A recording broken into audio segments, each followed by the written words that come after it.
La ilaha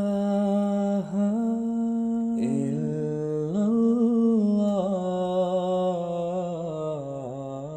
As atheism and agnosticism begin to rise, more and more Americans have been shying away from religion, distancing themselves from God.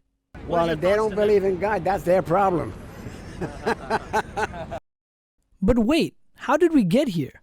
Let's go back and start from the beginning. In the 40s, Gallup polls began surveying Americans to find out how many are still connected to organized religion. And for the first 50 years, it remained at around 70% until the year 2000. Since the rise of technological advancements, more and more have left religion. And even though natural disasters and internal discords have ravished the country, and yet organized religion and the belief in God has continued to decline. Gas just dropped right near us. It's going to get very bad here if we don't have masks. And as America boasts wealth and might, it continued this trajectory, steering further and further from God and organized religion. A new Gallup poll shows only 47% of U.S. adults say they belong to a house of worship. It's the first time religious membership has dropped below 50% since Gallup started tracking this metric more than 80 years ago. That's why, for the first Global God Summit, we decided to travel to a very uniquely diverse city. And the aim was to engage with the public about God. And we decided, why not start with the largest city in America? So we set up camp in the heart of New York City. Assalamu alaikum. Welcome to the God Summit. Today we're in New York City asking people just two questions. We're asking them whether they've experienced God or whether they believe in God, and this is what they had to say. So, do you believe in God? Yes, I do. He's awesome. He's amazing. He's beautiful. I can't explain it in words. I can only explain it in energy, and I spread that love all day. Do you believe in God? Yes, of course. So why do you believe in God? Because my parents taught me that. My parents told me about God. They told me about the religion. And to me, he's the one and only true God. There's no other God like him, okay? And I trust him. I worship him. I believe in him. Believe in Jesus as the Son of God. I do believe in God. I fellowship with those who believe in Jesus. So if you're Muslim or if you're Christian, if you're Jewish, or if you're just any entity that believes in Isa or Jesus, I follow them. So if you give me a greeting, I'm learning different greetings in different languages. So if you say hello to me, I say hello back. If you say assalamu alaikum, I say wa alaikum salam wa rahmatullahi wa barakatuh. Or if you say shalom, I say shalom back. My faith is Islam, and so I believe in Allah. That's how he goes by in the Arabic word. But God just means anybody that is your creator. So I believe in him. But I don't believe in a particular religion. I do believe in a supreme being, because God is the universal word. I think people do need religion to answer certain questions, that they might have. Why am I here? Things like that. Yeah, I believe in God, and I believe in the Son, Jesus Christ, and in the Holy Ghost. And the reason I believe in God is because as I've taught people about God, I've seen a change in their lives. It's a little harder to notice in yourself day to day. But when you teach somebody about God and they take it into their lives and they change and they start to glow, that is really special. Have you ever had a personal experience of God? God either spoke to you? Yes, when I was in jail. Well, can you share that experience? Well, it's kind of personal. It's between me and God. Sure. Sorry. But he answered your prayers? Yes, but I didn't keep my promise. I had cancer back in '89. I trusted God for it. People prayed for me, and I was healed. My experience is that he made things possible that I thought I couldn't do. Definitely something that I can't do by myself. And I've learned that through a lot of patience. It's very important to self-reflect, and that's what God requires you to do a lot in order for you to find him. And so just self-reflection and patience in itself will help you realize a lot of things around you. And at some point, you'll find out that that's connected to God. Excellent. A lot of people say that, with patience and suffering, God does not love us or he does not exist. You're saying patience is what God has basically taught you to go through with it. So in my experience, I would say that it brought me the most guidance and organization when I felt very lost or very, frustrated or in a frantic way where I thought I didn't know what to do. So Tarek, there were a lot of young people who were actually saying that they believe in God too. Yeah, so I think it's interesting. I mean, not a lot, but then again, there are young people who believe in God, but I think the main thing is, as those people have said, that it's their upbringing. So those people do need the right influence. Do you believe in the oneness of God? The what?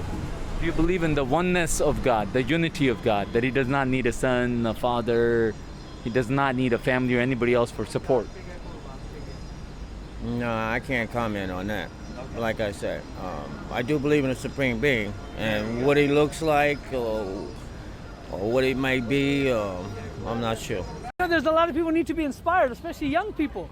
They're leaving religion, they're leaving God. I'm telling you. Well, they are, because the enemy got them distracted of all this internet and all this other stuff. So what do you think? How do we bring them back? Well, you need some younger pastors and preachers, I believe. You know, their peers. And that's what it is. That's how you have to have somebody on their level. So they have all this different, all kind of disrespectful music. That's not how we was raised. There's no songs about love and peace. You know, it's different, because the enemy is really roaring like a roaring lion out here in this world. But they don't understand. If you don't know who God is, they're not even going to understand what I'm saying, because what I'm saying is spiritual. That's right. You know? You know, the founder of the Muslim religion, you know, the Prophet Muhammad, he said, if you want, on whom be peace, he said, if you want to find God, go where there's a hungry person. You want to find God, go where there's somebody who's thirsty. If you want to find God, connect with the world, the people, fulfill their needs, and you'll find me there. What do you think about that? That's true, because Jesus said, I am the truth, the way, and the life. And that's what Jesus did. He came out and he went to the poor. He went to the people, the outcasts, you know? That's right. And they needed him. That's who he came to save. He said, I didn't come to save the ones who didn't need me, the ones who think that it's all about them. No, I came to save the ones that nobody cares about. What do you tell younger people who are leaving God? Who are leaving God, leaving religion? What do you tell young people? I said to think about it twice. Why? Why? Because you never know. I really mean, because I'm open-minded, you know, and I'm kind of disappointed, like, in organized religion, especially the Catholics. I was born a Roman Catholic. You know, it's like practice what you preach. Well, the young people today, you know, they're too much into materialism, you know. So what I say is that they have to get prepared. They have to learn how to obey. The parents, for one thing, have to instruct their children about the Word of God, you know, because we are living in a very short time where the second coming is at hand. Okay, so without Him, we're nothing. We are really nothing. As I earlier said, it's because the people don't have the light, the knowledge. And I think if they can put that in their curriculum, teach them about different religions, then it's going to help a lot. Yeah, you know, knowledge is light and knowledge is power. So I believe the younger generation need to be told about God. Yeah, because if you and I were never told about God, we won't have to believe. So we believe because we were told about God. Yeah, by our parents. We were taught, even at school, from where we're coming from. Yeah. Pray more, worry less. Love is patient. Love is kind. Love does not envy. Love doesn't boast. Love never gives up, and it is not easily angered. And love loves to love others, but hate loves to hate people.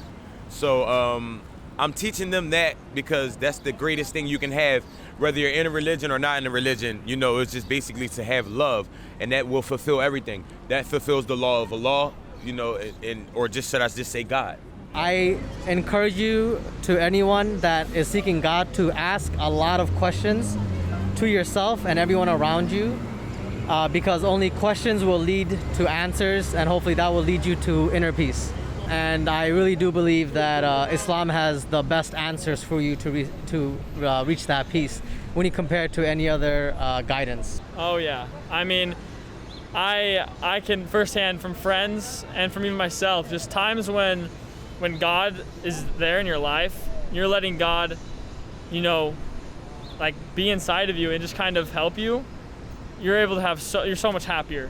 You know, a lot of people these days, they're happy, they think they're partying and all this stuff, which is like sometimes fun in the moment. But then at least one day they're going to wake up and realize that they're not happy.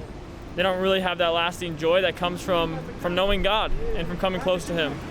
And so just those people who aren't, they might be happy for a little bit, but it's not going to be that lasting joy they need, and especially they want for the rest of their lives.